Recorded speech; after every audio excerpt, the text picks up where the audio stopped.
believe that there are many other sources of fishes na pwedeng kainin ng isang Pilipino. Huwag tayo naman,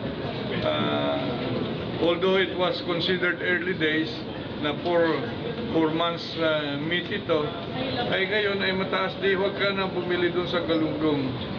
Bumili ka sa mas mura na available naman sa merkado.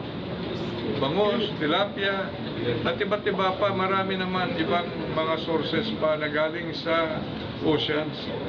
So ako, ganoon, ibabalanse natin yun.